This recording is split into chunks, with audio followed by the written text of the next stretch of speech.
تكلمنا في بداية الحديث ان الثورة كنت نتمنى ان رواد الثورة تكون زي بوعزيزي والناس البسيطة الى ان تم انهاء هذا الطاغية، ولكن للأسف كانوا الاشخاص اللي هم رؤوس في هذه الثورة هم ناس اشتغلت في داخل النظام، ابتداء من مصطفى عبد الجليل، هو كان وزير في أكبر المؤسسات اللي تمارس في قرارات الإعدام، بالرغم من طيبته ما طيبة غيره ما كل هذا يخليه في تركينا موقفه من الثورة، ولكن كان يمارس في مهنة من أكبر المهن اللي هي الشخص الحقيقة مهما يقولوا لي قدم استقالته ما قدمش استقالته، ولكن هو صادر قرارات لإعدامات ولسجن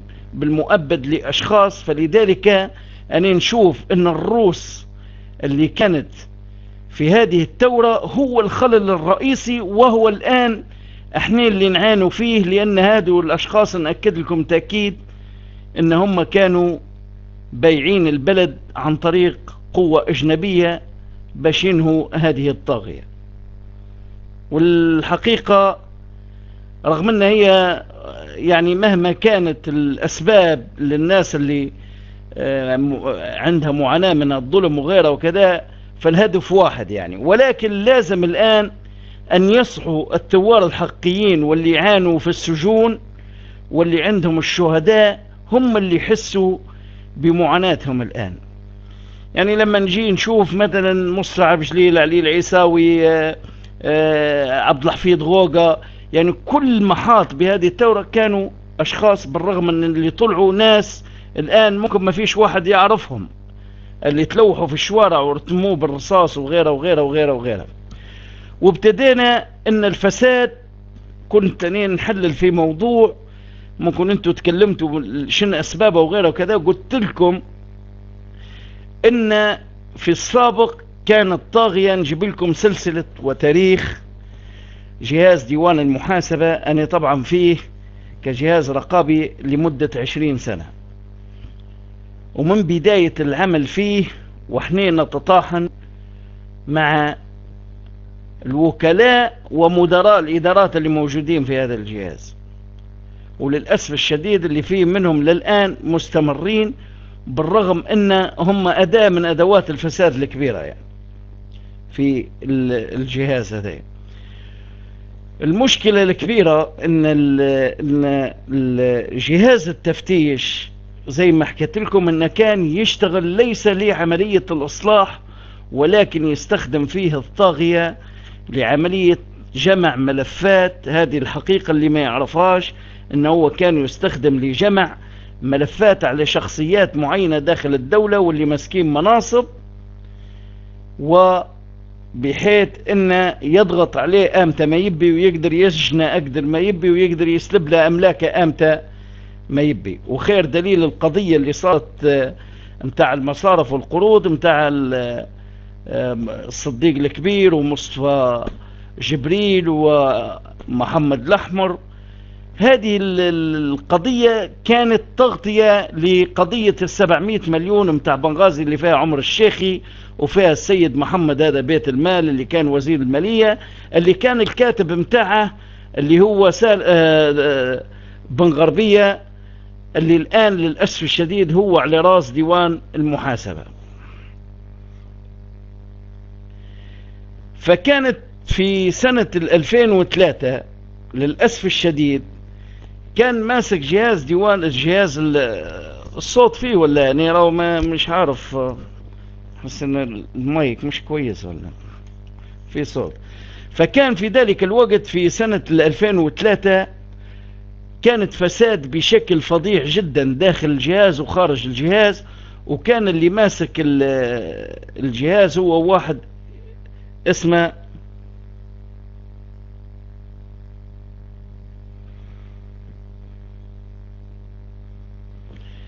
حسني لوحيشي.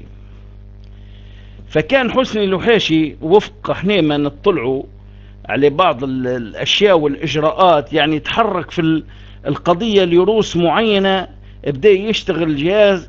يعني زي ما تقول لما انت تكتب في شخصية لامعة معينة. انا مرة اشتغلت عليه شركة مثلا الشاحنات، رجعت لها ميزانيتها وطلعت في اختلاسات، وبعد هذه الاختلاسات وقدمنا التقارير.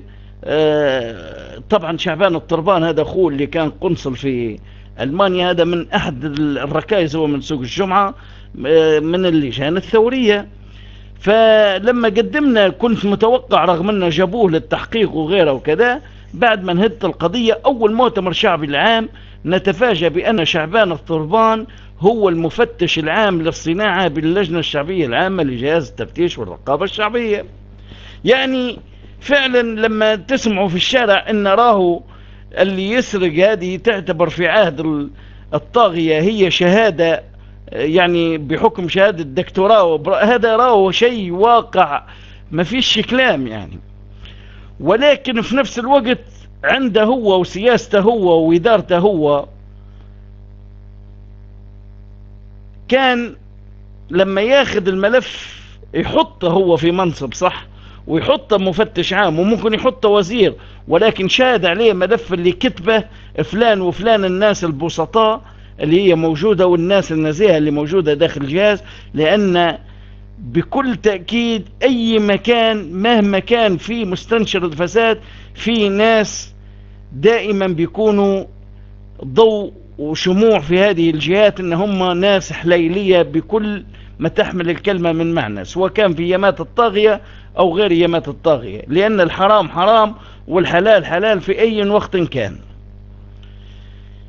فلما كبرت الملفات في 2003، أنا بنحكي على موضوع معين باختصار من باش نطول، تم توصيل هذه المعلومات، صار الضغط على الراجل، ركبوا له فوق، قالوا له كيف ما كيف شنو يدير. في ذلك الوقت في 2003 كانت في قضية محمد بيت المال، حبسوه 3 شهور في جديدة، والله حسب الأقوال والناس اللي مقربة من السجن في ذلك الوقت، يعني حبس 5 نجوم. مدير السجن متاع جديدة واحد اعتقد اذا كان ما خانتنيش الذاكرة اسمه محمود، يحكوا عليه قالوا والله افضل زبون جانا وافضل سجين ال5 نجوم.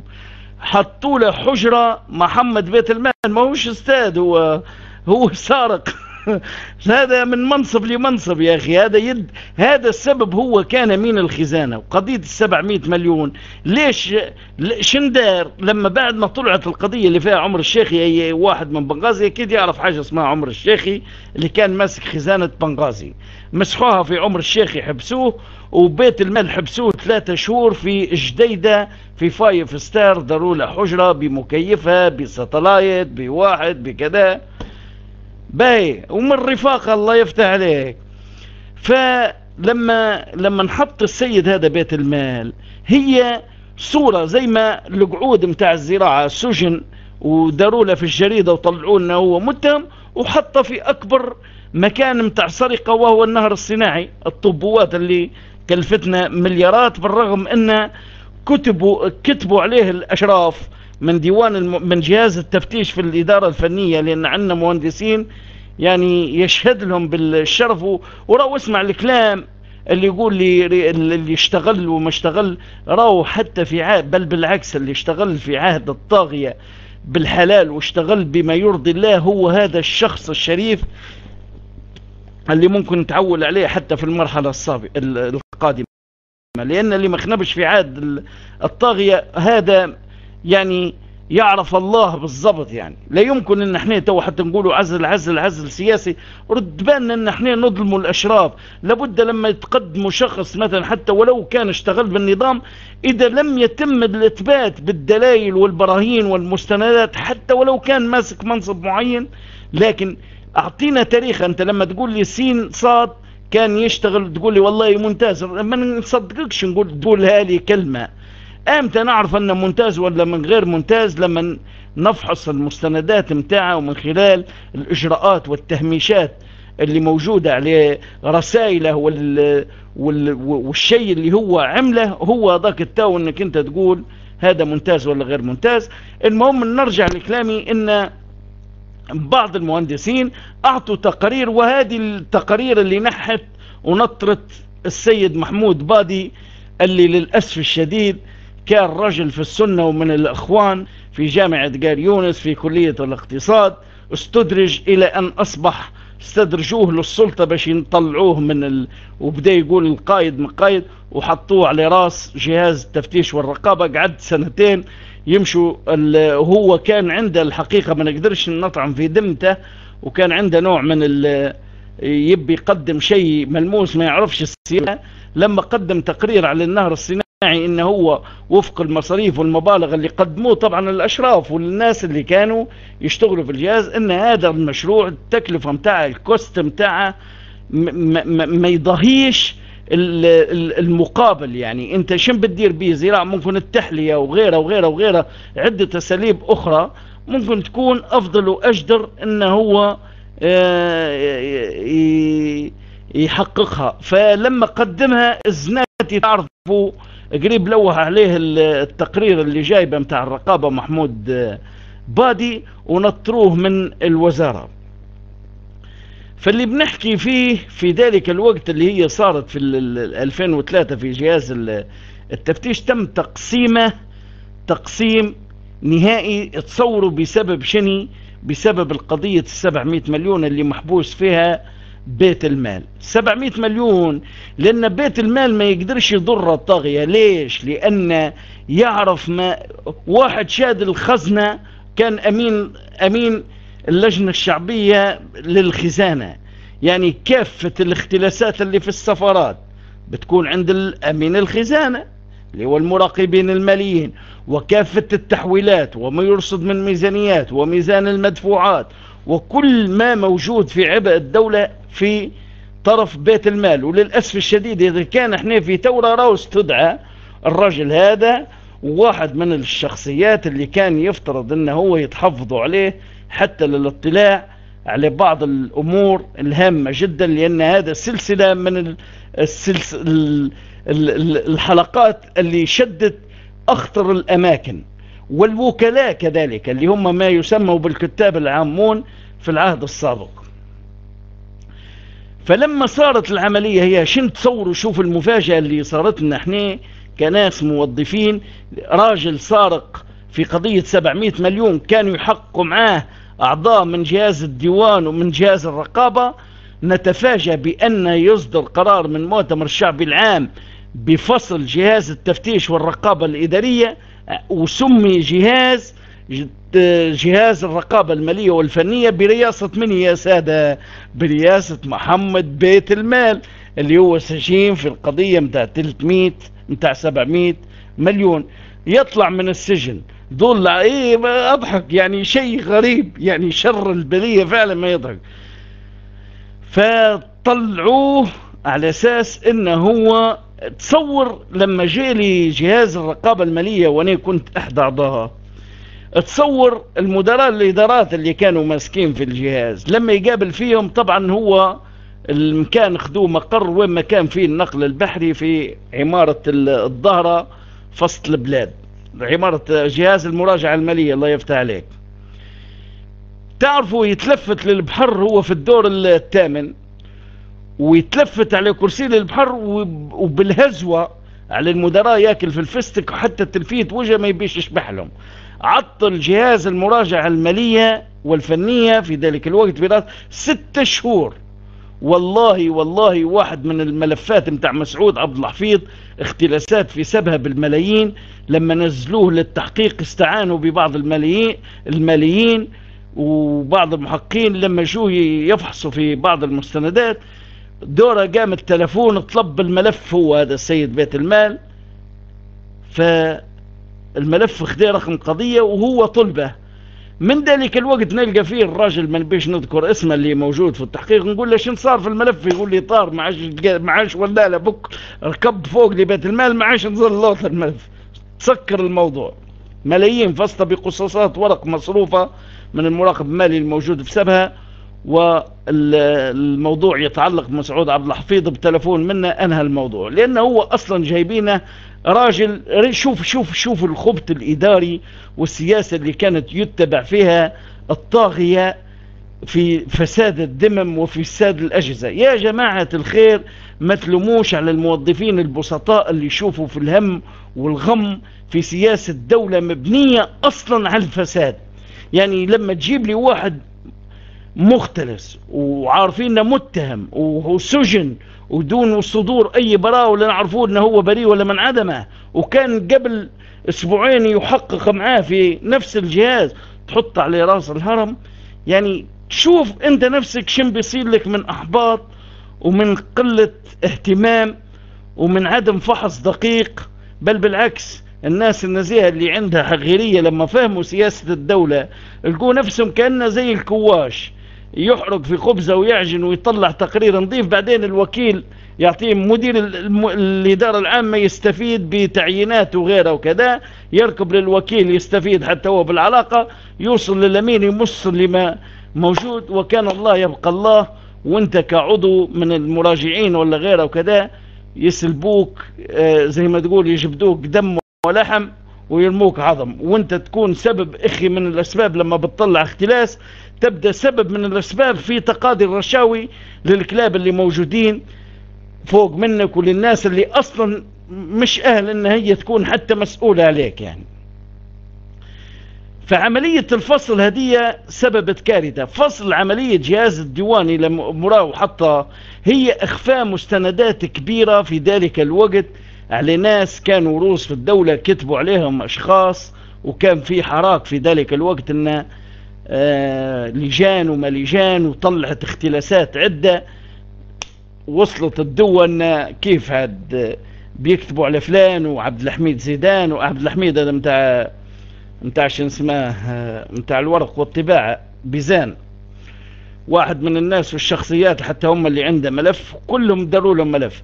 لما فصلوا طبعا في هذيك الفصلة يضيع الوارد والصادر وتضيع كل القضايا اللي هم يبوها تضيع، ويبدأ عنده وارد صادر بروحه لجهاز الرقابة. فكان لما يبي يفركس ويبي يدرج الخنبة يقفل شنو يدير عملية هي الزوز في كلتا الأحوال. زي لما انت عندك خزينة فيها عجز او إضافة، الزوز تعتبر قضية ومشكلة. إذا كان في إضافة لما تدير جرد لخزينتك تلقاها بالزايد معناها أنت واخد مبلغ من البشر زايد وخطأ، وإذا كان عجز معناها نفس الشيء. الفصل في مشكلة والضم في مشكلة في أي جهاز إداري كان. وكان مخطط رهيب من ضمن السياسات المتبعة في عملية ضم وفصل وخط.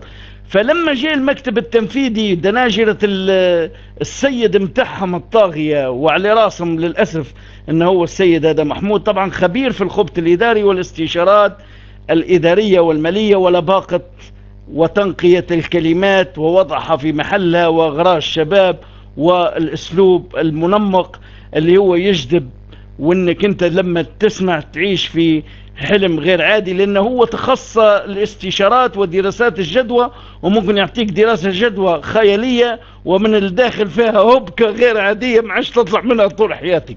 فكان اغلب العقود اللي يستخدم فيها هي استشارات خبيثة، وكان ياخذ في عقود رهيبة جدا عنده طبعا في الامارات وعنده في مصر.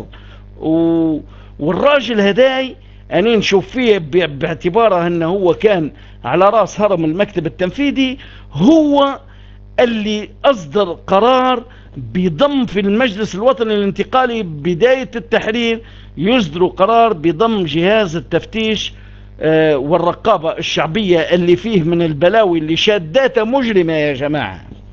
يا جماعة هدى بن عامر الشانقة الشويدي يعني إنسانة من يعني، واللي قبل هدى بن عامر إبراهيم بن علي ولد عمه. يعني سلسلة هذا الجهاز من الخرينتي موجود فيه بشكل فظيع جدا. في حاجتين اتنين تشير لنا ان اللي صاير الان في بنغازي واللي صاير الان في الجنوب من استقطاب لبعض الأفارقة وتزوير في كتيب عائلات وتمكينهم من جنسيات، هذا نقول في أجندة فعلا خارجية بالتعاون مع الأعوان اللي حررونا واللي كانوا رؤوس هذا التحرير. فللأسف الشديد صدروا قرار بضم هذا الجهاز، بحيث زي ما فهمنا عملية الفصل والضم هو شيء غير. عمار الطيف هذا في بداية التسعين يا أخي، هذا قديم جدا في الفترة الأولى. فعملية الضم والفصل يعني بتسبب بتسبب ضياع للمستندات، ضياع للوارد والصادر. إلى جانب ذلك بعد القرار في مؤشر خطير قبل التحرير، قبل لا يصدر هذا القرار أعطوا تعليمات للناتو للأسف الشديد بضرب جهاز التفتيش والرقابة في شارع الجماهيرية في مبنى لا توجد فيه أسلحة، وهذا احنا نعرفوه متأكدين منه، ولا توجد فيه أي أعمال أمنية. لأن زملائنا يعني صح ما نتبعش هذا الجهاز، نتبع جهاز آخر اللي هو الديوان، اللي هو الرقابة المالية، ولكن عندنا زملائنا قدماء بنتيجة اللي انفصلنا قاعدين عندنا بيهم على الآخر، ونعرفوا ما يدور في هذا الجهاز.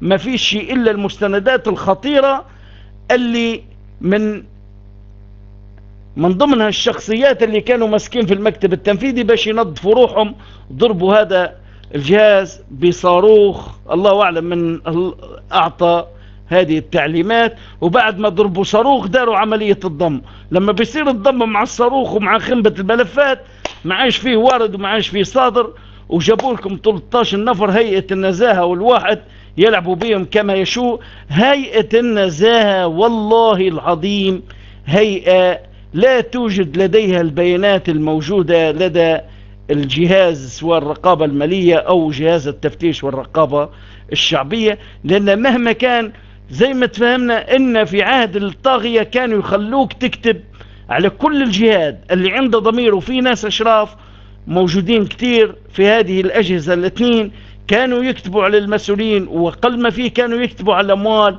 ووين شم فيه وشم ما فيش. بالرغم من أن كانت عملية عدم قفل الميزانيات لمعرفة ميزان المدفوعات لهذه الدولة كان مغمي نتيجة عدم قفل هذه الميزانيات ل5 سنوات.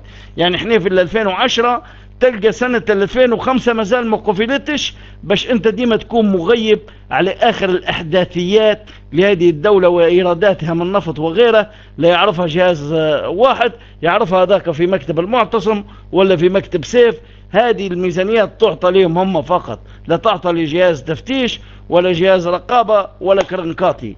وهذا المفروض كان من أولويات اهتمام المجلس الانتقالي. لكن اللي جو في المجلس الوطني الانتقالي هم كانوا من المحاربين الأساسيين لأعضاء ديوان المحاسبة.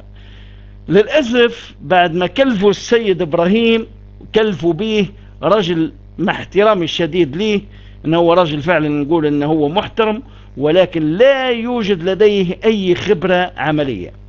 جابوا السيد إبراهيم، هو أستاذ جامعي دكتور إبراهيم بالخير من الإمارات، وهو أكاديمي، والعمل الأكاديمي يختلف اختلاف كبير جدا على العمل المهني. يعني لما احنا جابوا لنا تو السيد الدكتور محمود بادي ولا غيره وكذا، إن لم يكن عنده مكتب وممارس المهنة متاع الفحص والمراجعة لا يمكن يكون شخص يعني عنده خبرة في الفحص وفي الأمور هي، لا يمكن يعاد لدكتور. الدكتور بيعطي مواد معينة ولكن في الشيء العملي يعتبر صفر على الشمال. فلذلك جابوا تحته وكيل هذا السيد خالد الطشاني، وبدأ في الشغل، وبدت الاعتصامات للناس اللي كانت يعني فطنة وناس فعلا كانوا موجودين مخلصين في هذا الديوان، انه يطالبوا بعدم فصل وضم، وداروا مظاهرات عدة. واجتمعنا احنا رسميا مع السيد إبراهيم انه هو يدير مذكرة ان هذا رأى القرار قرار باطل، قرار غير صحيح، قرار انه هو يودي الدولة في داهية كيف تضم زور أجهزة في فترة حرجة زي هذه. ولكن للأسف أعضاء المجلس الانتقالي، لأنني اختلطت بهم كتير في عملية ريكسوس، لأن شهروا علي سلاح وجبدوا ملفي بقوة سلاح، وكانت أول الصحف اللي كتبوا فيه برنيق، وممكن أهل بنغازي يعرفوا ما هي برنيق. وكنت أنا في مؤسسة المجتمع المدني في أحد مؤسساتها اللي هي حماية 17 فبراير مع السيد خالد الدرسي والسيد سامح وبعض الشخصيات المعروفة من طرابلس ومن كذا. فكانت تنشر جريدة اسمها جريدة الشفافية لحماية 17 فبراير، وطلعت كل الفواتير والدهاليس الموجودة في كورنثيا في ريدسنبلو وفي ريكسوس. ومن خلال تكليفنا لهذه الفندق لعلمكم الخاص طلعوا مبالغ رهيبة جدا في هذه الفنادق. للأسف الشفافية يا أخوي، الشفافية هي ليس شفافية للناس، ما يبوش شفافية احنا ممكن الحاجة الوحيدة انك انت الآن تتكلم وما تخافش وغيره وكذا وتسب رئيس وتسب كذا لكن الناس مش هذا اللي بيوكلهم وبيشربهم. الناس والدم هذه الأسر والشهداء واللي فقدت، لما تشوف ان فعلا اللي خنب سواء كان وزير ولا رئيس، وحتى تو اللي مطالعين لمظاهرة لمصطفى عبد الجليل ايا كانت قضيته ولو حاكموه وحبسوا، شنو يعني اذا كانكم انتم بتبجلوا اي رئيس؟ فاطلعت والله لو اطلعت يا اخي، انت تو كتبت لي طلعت بعض التقارير المالية، والله لو اطلعت عليه تقرير جهاز ديوان المحاسبة في فترة ما بين 1/1 لغاية 30/6/2012، تقرير هزيل لا يمثل عن الواقع الحقيقي نتيجة الخونة اللي موجودين اللي يحبوا الكراسي واللي كانوا على يدهم سيف مسلط من المجلس الوطني الانتقالي. أنا الحقيقة تعرضت لمحاولتين ممكن نصرح بها، ولكن يا ريت أنا بدل نتكلم لأن الحقيقة بناخد طاسة مية يبدل علي شخص، خلي ما بين شيء واخد يهد رست شوية ونكملوا الحديث يعني. تفضل يا أخوي كمال.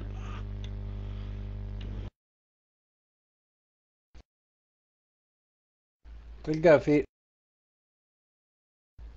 عرفته. مرحبتين